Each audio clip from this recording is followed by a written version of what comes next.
한번 따라 하실까요? 침묵의 십자가. 고난주간을 어떻게 주님과 동행하고 주님을 따라갈 것인가 계속하여 여러분에게 말씀을 전하고 있습니다. 고난주간에 주님을 따라가고 고난에 동참하며 동행하는 사람은 겟셋마네 동산에 올라서 기도도 해야 하고 가룟 유다처럼 부인하지 말고 베드로처럼 멀찍이 쫓아가지도 말아야 합니다. 구레네 사람 시몬처럼 억지로라도 십자가를 져야 할 때도 있습니다.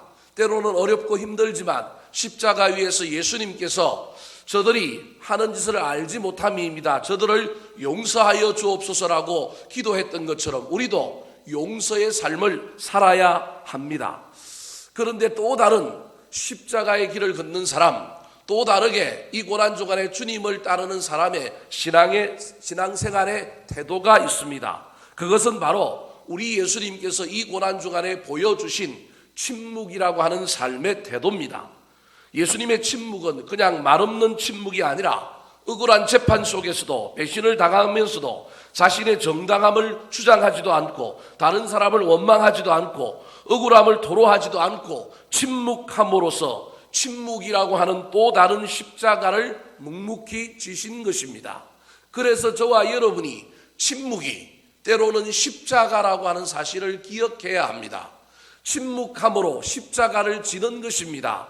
십자가를 지고 따라가는 방법 중에 하나가 침묵일 수도 있습니다. 사람이 배신을 당하거나 억울한 일을 당하면 잠을 자지 못합니다. 따지고 싶고 싸우고 싶습니다. 누구라도 붙잡고 하소연하고 싶은 것이 바로 우리 인간의 마음입니다. 그런데 이 고난주간을 지나갔던 예수님, 특별히 십자가에 못 박히셨던 우리 예수님은 빌라도의 재판정에서도 십자가 위에서도 침묵을 지키며 침묵의 십자가를 졌다고 하는 사실을 기억하시기 바랍니다. 속에서 불덩어리가 올라오고 18, 19이 올라와도 참고 침묵했습니다. 왜냐하면 침묵이 십자가이고 침묵의 십자가가 마침내 이기기 때문이었습니다. 그래서 이사야 선지자는 예수님께서 십자가를 침묵으로 받아들일 것을 이미 예언했습니다. 이사야 53장 7절 말씀 같이 한번 읽어볼까요? 시작!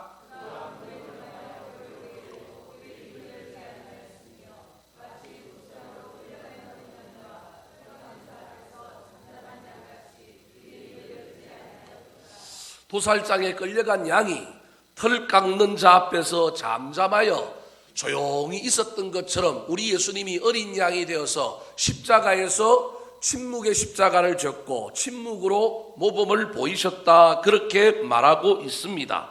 사랑하는 성도 여러분, 오늘 본문 말씀에서 빌라도 앞에 재판을 받는 예수님의 모습 속에서 저와 여러분이 예수 그리스도의 침묵을 배웠으면 좋겠습니다. 특별히 이 고난주간을 지나가는 저와 여러분이 침묵의 영성을 소유할 뿐만 아니라 때로는 복잡한 일을 만나고 고난의 일을 만나고 억울한 일을 당했을 때도 침묵하셨던 예수님을 통하여 저와 여러분이 침묵의 영성을 배움으로 말미암아 그 속에서 하나님의 뜻을 분별하고 하나님의 음성을 듣고 묵묵히 그 고난을 통과하여 마침내 이기는 저와 여러분의 삶이 되시기를 우리 구주 예수 그리스도의 이름으로 축원합니다.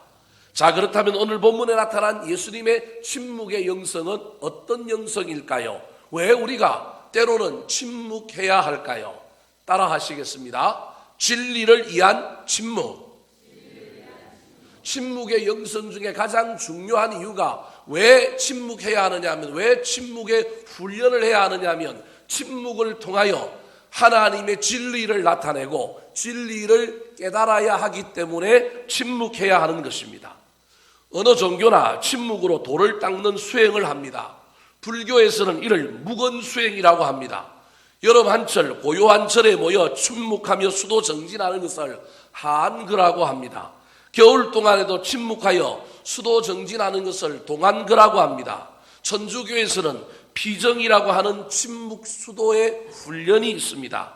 우리 개신교는 침묵하여 수도하는 것과는 조금 거리가 멉니다. 물론 우리 개신교에도 간상기도라고 하는 피정, 침묵의 기도가 있지만 우리는 그것보다는 더 많은 설교와 더 많은 성경 공부, 그리고 더 많은 소리내어 하는 기도가 있습니다. 그래서 대부분 목사님들이 신부보다 스님보다 말을 잘합니다. 그러나 때로는 깊이가 있다고 하기는 어려울 때가 많이 있습니다. 성도들도 그렇습니다. 전도도 잘하고 간정도 잘하고 기도도 청산유수로 할 때가 있지만 때로는 우리가 침묵할 때보다 말에 능력이 없을 때가 얼마나 많은지 모릅니다. 그래서 저와 여러분은 침묵을 배워야 합니다. 오늘 본문에서도 우리 주님이 침묵하셨습니다. 그렇다고 한마디 말을 안 한 것이 침묵이라고 오해하면 큰일 납니다. 우리 주님은 꼭 한마디 해야 할 말에 대하여는 대답을 했습니다. 그리고 그 대답이 유효하게 만들기 위하여 그 대답을 끝까지 일관성 있게 지키기 위하여 그 이후에는 침묵하셨습니다. 오늘 본문 11절과 12절 말씀에 예수님이 보여준 침묵의 내용이 나옵니다. 같이 한번 읽어볼까요? 시작!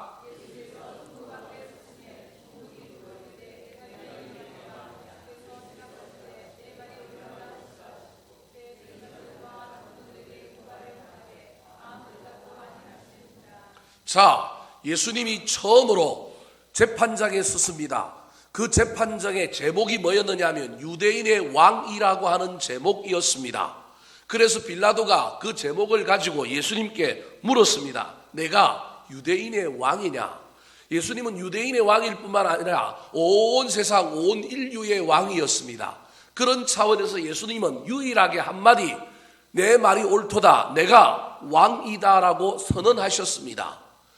그리고 난 다음에 대제사장들과 장로들에게 고발을 당하는데 그 이후에는 한마디 말도 하지 아니하였습니다. 묻고 또 물어도 대제사장들과 장로들이 정인들을 동원하고 많은 증거들을 가지고 또 물어도 거기에 변론을 하거나 거기에 반대를 하거나 거기에 어떤 또 다른 증거를 제시하여 우리 예수님이 말하지 아니하였습니다. 오로지 유일한 한마디 진리를 얘기하고 난 다음에는 침묵으로 일관하였습니다. 옳다, 아니다, 맞다, 그러다 그 말하고 난 다음에는 그 이후에 그것을 정언하고 그것을 보충하기 위하여 어떠한 말도 하지 않으므로 침묵으로 일관하셨습니다. 왜 그렇게 하셨을까요?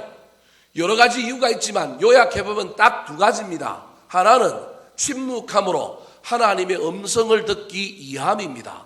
또 다른 하나는 침묵함으로 진리를 나타내기 이함이었습니다. 때로는 침묵이 진리를 드러내기 때문에 그렇습니다.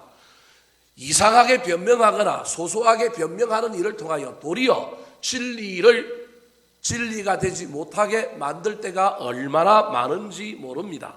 사랑하는 성도 여러분, 저와 여러분이 이 사순절을 지나갈 때 때로는 우리 신앙생활 가운데 저와 여러분이 견지해야 될 가장 중요한 신앙의 태도 중에 하나도 이 침묵이라고 하는 사실을 기억해야 합니다.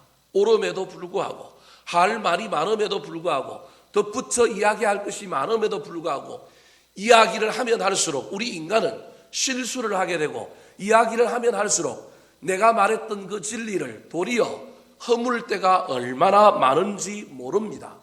특별히 저와 여러분은 이 땅에서 살아가는 동안에 예수님의 침묵을 배워서 그 침묵을 통하여 주님의 뜻이 무엇인지, 하나님의 진리가 무엇인지, 하나님이 우리에게 어떤 지혜를 주는지를 깨달아야 합니다. 그래서 침묵이 때로는 지혜를 깨닫는 수단이 될 수도 있습니다. 요한복음 8장에 보면 예수님께서 성전 앞마당에서 많은 사람들을 가르치고 있을 때 서기관과 바리새인들이 간음하다가 잡힌 여자를 끌고 와서 예수님 앞에 세웠습니다. 선생님, 이 여자가 간음하다가 현장에서 잡혔나이다. 모세의 율법에 이러한 여자는 돌로 치라 명하였거니와 선생님은 어떻게 하라고 우리에게 말씀하시겠습니까? 이 질문은 대답이 궁금하여 질문을 쌍낚시 바늘 질문이라고 이야기합니다. 쌍낚시 바늘이란 낚시 바늘이 두 개가 있어서 이쪽을 물어도 걸리고 저쪽을 물어도 걸리는 그러한 질문입니다. 돌로 치라 하면 그동안 사랑을 말했던 예수님을 사랑이 없는 거짓 선지자라고 그렇게 말하려고 하는 것입니다. 돌로 치라고 하면 모세의 율법을 돌로 치지 말라고 하면 모세의 율법을 어겼다고, 이렇게 하면 사랑 없는 사람, 저렇게 하면 율법을 어긴 사람이라고 하는 죄를 뒤집어 써서 예수님을 흉계에 걸리게 하려고 하는 쌍낚시 질문이었습니다. 이때 우리 예수님이 어떻게 하셨는지 아십니까? 성경을 자세히 읽어보면 아무 말도 하고 있지 않다가 갑자기 작대기 하나를 가지고 땅 위에 글을 쓰시기 시작했습니다. 우리는 성경의 기사가 연이어 등장하니까 그냥 대답을 땅 위에 글로 써서 하셨다고 생각합니다. 그런데 예수님께서 한참 침묵하고 계셨던 겁니다.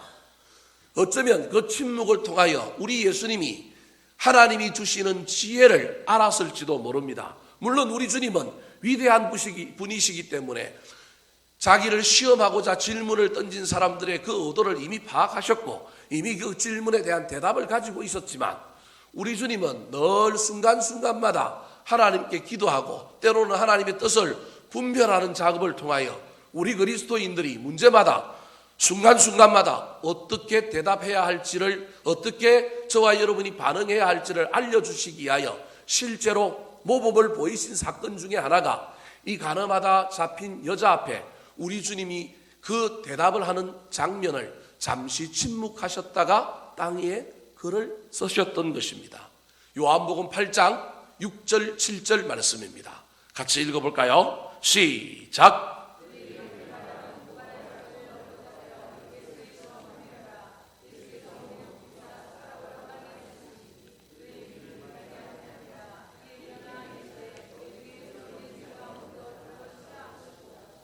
땅에 글을 쓰시기 전에 침묵하고 하늘의 하나님과 교통하고 성령의 인도하심을 받는 놀라운 역사가 있었다라는 말입니다. 사랑하는 성도 여러분, 우리도 때로는 어떤 일 앞에 너무 성급하게 입을 열지 말고 침묵했으면 좋겠습니다. 침묵으로 묵상하고 기도할 뿐만 아니라 하나님의 뜻을 발견하고 하나님의 지혜를 구하는 침묵의 영성의 소유자들이 되었으면 좋겠습니다. 우리 주님이 십자가를 지실 때 쓰셨던 중요한 방법이 자기를 드러내고 자기를 주장하고 변론한 것이 아니라 침묵했다고 하는 사실을 잘 기억하여 때로는 저와 여러분이 진리를 위한 침묵을 통하여 지혜를 얻는 아름다운 신앙생활을 하게 되시기를 우리 구주 예수 그리스도의 이름으로 축원합니다. 두 번째로 오늘 본문의 침묵을 보여주신 우리 주님께 배워야 할 침묵의 영성은 무엇일까요? 따라 하시겠습니다. 섭리를 깨닫고 순종하는 침묵. 예수님의 침묵은 진리를 진리되게 하게 하여 일부러 침묵하신 겁니다. 예수님의 침묵은 진리를 드러내기 위하여 지혜를 얻기 위하여 침묵하신 것입니다. 그런데 또 다른 예수님의 침묵의 성격이 하나 있는데 그 침묵을 통하여 순종하는 것을 보여주신 것입니다. 무슨 말이냐 하면 침묵 자체가 순종이라는 것입니다. 즉 우리 주님께서는 침묵을 통하여 하나님의 뜻을 깨달은 겁니다. 하나님의 뜻은 십자가를 지라는 겁니다. 억울해도 십자가를 지라는 것이 하나님의 뜻인데 그 억울함을 내가 항변하기 시작하고 너희들이 잘못했다고 주장하기 시작하면 입을 열어야 하는데 입을 여는 순간에 십자가는 멀어지는 것입니다. 침묵을 통하여 지금 무엇을 배우고 있느냐 하면 무엇을 실천하고 있느냐 하면 순종을 실천하고 있는 것이 우리 주님입니다. 그래서 빌라도가 침묵하고 있는 예수님을 향하여 너 지금 그렇게 침묵하면 불리하다. 수많은 사람들이 지금 증거와 증언을 가지고 네가 잘못됐다고 주장하고 있는데 너 한마디 좀 해보라고 이야기합니다. 그때 우리 주님이 여전히 아무 말도 하지 않고 침묵으로 일관했습니다. 13절 14절 말씀 같이 읽어볼까요? 시작.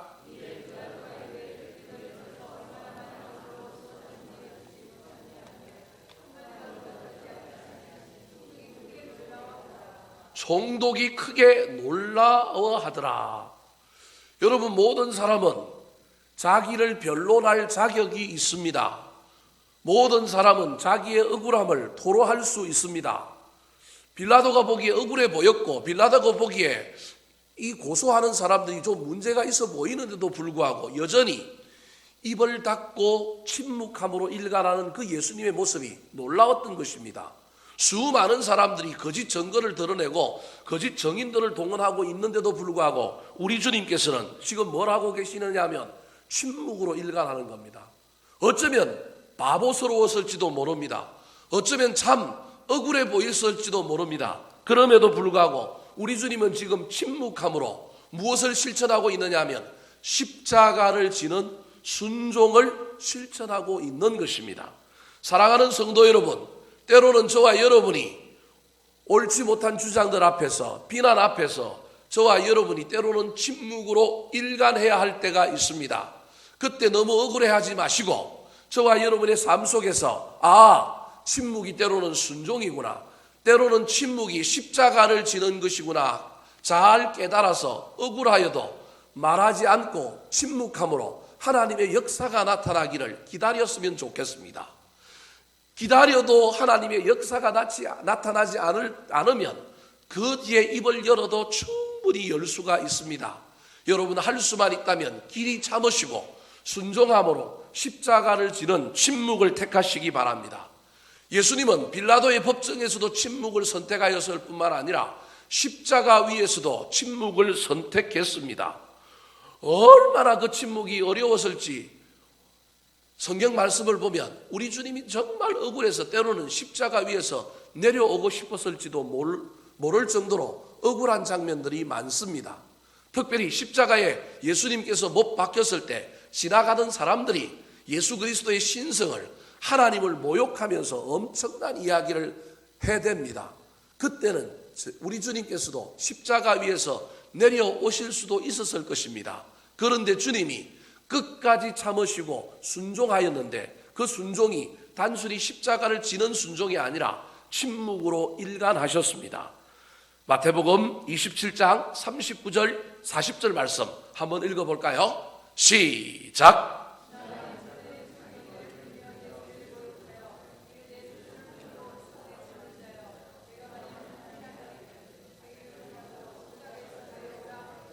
자, 십자가의 침묵함으로 이미 달렸습니다. 십자가에 달려있는 우리 주님 앞에 사람들이 지금 뭐라고 얘기하고 있느냐 하면 머리를 흔들며 혀를 쩌쩌차면서 예수 그리스도를 모욕하면서 네가 성전을 헐고 사흘에 짓는다고 그랬다며, 이게 예수 그리스도의 십자가의 죽음을 의미하는 줄도 모르고 눈에 보이는 성전을 짓고 헐고 짓는다는 의미로 받아들였던 많은 사람들이 네가 만일 하나님의 아들이거든 자기를 구원하고 십자가에서 뭐 하라고요? 내려오라는 거예요. 예수님은 얼마나 억울했겠습니까? 예수님은 분명히 하나님의 아들이고 하나님과 동등되신 분인데 십자가에 달려있는 그 모습이 이들의 죄를 구원하기 위하여 지금 달려있는데 얼마나 억울했겠습니까? 재판받을 때도 침묵했던 우리 주님이 십자가에서 내려와라라고 하는 그 사람들 말 앞에서도 침묵하고 있습니다. 사람들이야 그렇다 치더라도 저 사람들의 저러한 말 뒤에 두 번째로 누가 도전하기 시작하느냐 하면 대제사장들과 서기관들과 장로들도 똑같이 예수님을 비난하며 도전합니다. 41절 42절 말씀 시작!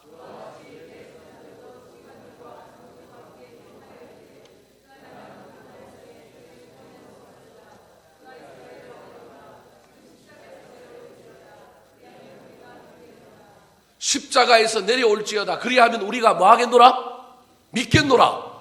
그랬으니 우리 예수님 능력도 있으시겠다. 십자가 위에서 못 벗고 내려오면 되지 않겠습니까? 그러면 그 순간에 그 사람들이 믿겠다고 했으니 이제 너희 믿어라. 우리 예수님은 그렇게 하더라도 그들이 믿지 않을 줄을 알고 있었던 겁니다.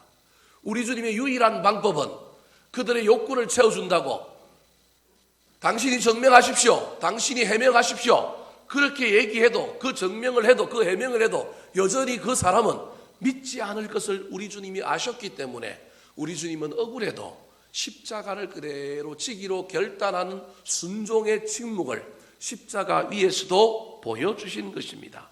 사랑하는 성도 여러분, 구차한 변명보다 저와 여러분이 때로는 십자가를 지는 침묵을 선택해야 될 때가 있다는 사실을 기억하시기 바랍니다. 특별히 저는 목회를 해보니 이 예수님의 침묵이 왜 이유가 있었는지를 알 때가 얼마나 많은지 모릅니다. 아직도 인격이 부족하여 저도 예수님처럼 침묵의 십자가를 지지 못하여 더 학언을 만들고 더 많은 실수를 할 때가 얼마나 많은지 모릅니다. 주님 앞에서 더 훈련을 하고 더 인격이, 신앙의 인격이 더 성숙하고 성장하여 우리 주님이 보여주신 모델을 따라 저와 여러분도 억울한 일이 많고 주장하고 싶은 일이 많을지라도 때로는 그 일이 그 문제를 해결하는 것이 아니라 손해보고 여전히 십자가에 달려있는, 그리고 그 달려서 침묵하는 것이 이기게 하는 십자가임을 잘 깨닫고 십자가를 지기 전에도 침묵할 뿐만 아니라 십자가 지고서라도 끝까지 침묵하는, 그래서 순종의 침묵의 십자가를 지는 저와 여러분 되시기를 예수님의 이름으로 축원합니다. 세 번째로 오늘 본문이 우리에게 보여주는 침묵의 영성은 무엇일까요? 따라 하시겠습니다. 실수를 예방하는 침묵. 우리 예수님이 침묵의 모델로 침묵의 영성을 보여주었다고 한다면 오늘 본문에 침묵하고 거리가 먼 한 사람의 이야기가 등장합니다. 그 사람이 누구냐 하면 바로 빌라도입니다. 주님은 말을 한마디도 하지 않고 엄청나게 말을 많이 하는 사람 한 사람 있습니다. 그 사람이 누구일까요? 빌라도입니다. 빌라도가 어쩌면 침묵하는 주님 앞에 본인도 침묵하면서 사람들의 이야기를 들어주고 침묵하는 가운데 지혜를 얻어서 이 사태의 영적인 비밀을 발견하고 하나님이 주시는 지혜를 발견할 수 있었다고 한다면 빌라도는 사도신경에 등장하는 인물이 되지 아니하였을 것입니다. 오늘날에도 모든 그리스도인들에게 공적으로 몰려서 예수 그리스도의 죽음의 이야기를 할 때마다, 고난주간이 올 때마다, 아니 예배 때마다 늘 빌라도에게 재판을 받아 죽었던 예수님, 그 이야기를 할 때마다 모든 그리스도인들의 공적으로 등장하지 아니하였을 것입니다. 그런데 이 침묵을 하지 않고 말을 많이 함으로 말미암아 빌라도는 모든 그리스도인들의 공적이 되었던 것입니다. 사랑하는 성도 여러분, 말은 관계를 세워주기도 하고 관계를 망치기도 하는 힘이 있다는 사실을 기억하시기 바랍니다. 그래서 저와 여러분은 때로는 인간관계 앞에서 많이 벌어지는 사태와 문제 앞에서 때로는 침묵해야 합니다. 시시비비를 가리고 옳은 것을 가리는데 저와 여러분이 빌라도처럼 괜히 나섰다가 빌라도의 인생이 될 수 있다는 사실을 기억하시기 바랍니다.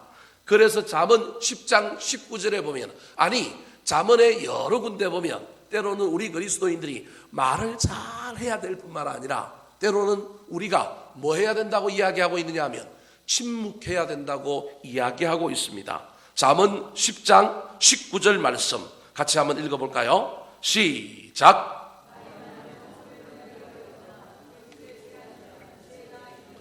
말이 많으면 허물을 면하기가 어려우니 침묵하라는 겁니다. 입술을 제어하는 자, 그래서 침묵하면 그에게 뭐가 있다고요? 지혜가 있다라는 것입니다. 빌라도는 침묵하지 못했습니다. 여러분, 재판장에서 제일 말을 많이 하는 사람이 누구일까요? 검사와 변호사입니다. 재판장에서 재판관은 뭘로 말할까요? 판결로 말하면 됩니다. 판결하기 전까지는 재판장은 거의 말을 많이 들어줍니다. 검사 할 말 있습니까? 변호사 변론하십시오. 듣는 사람이 누구냐 하면 재판장입니다.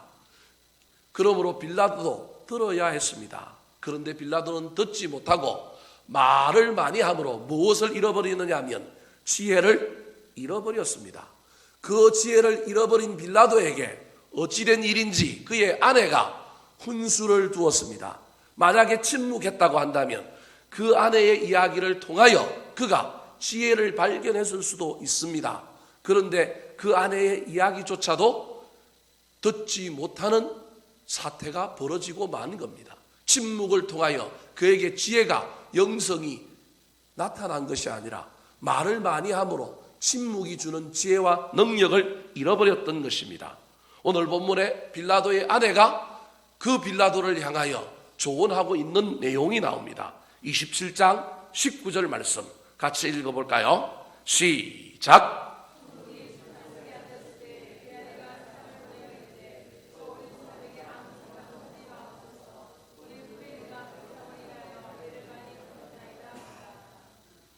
사랑하는 성도 여러분, 영적인 분별력, 영적인 판단은 주님 앞에 나아가 앉아 있을 때 옵니다. 특별히 침묵하며 묵상하며 말씀 속에 들어가 있을 때 옵니다. 말을 많이 하면 주의 지혜가 오는 것이 아니라 우리의 의가 나타나고 우리의 공로가 나타나기가 훨씬 더 쉽습니다. 사랑하는 형제 자매 여러분, 금요일은 침묵의 날입니다. 왜냐하면 예수님이 십자가에 달려 돌아가시기 때문에 그렇습니다.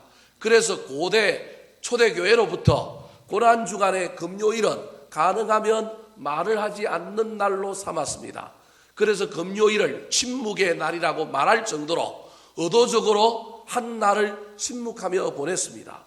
바쁜 현대시대에 일하며 살아야 할 저와 여러분이 한 날을 침묵한다는 건 참으로 어렵습니다. 금요일날 침묵하라고 제가 여러분에게 말하는 것이 아닙니다. 그 원리를 저와 여러분이 잘 기억해야 합니다. 그래서 고난주간 한 날 침묵하는 것으로 끝내지 마시고 저와 여러분의 삶 속에 때로는 멈추고 때로는 기다리고 때로는 참고 때로는 묵상하는 훈련들을 많이 할 수 있었으면 좋겠습니다. 그래서 때로는 주장하고 때로는 옳다고 내가 사람들 앞에 변명하는 것을 넘어서서 침묵을 통한 순종, 침묵을 통한 십자가 지는 것, 침묵을 통하여 지혜를 얻는 저와 여러분의 놀라운 신앙생활이 앞으로 남은 날들에 펼쳐지기를 소망합니다. 그래서 저와 여러분이 침묵하지 못한 빌라도가 되지 말고 침묵함으로 십자가 돼서 훗날 부활하고 훗날 하나님의 능력으로 나타나는 아름다운 신앙 인생들이 다 되시기를 우리 구주 예수 그리스도의 이름으로 축원합니다. 한번 따라 하실까요? 침묵의 십자가. 진리를 위한 침묵. 섭리를 깨닫고 순종하는 침묵. 실수를 예방하는 침묵. 이 시간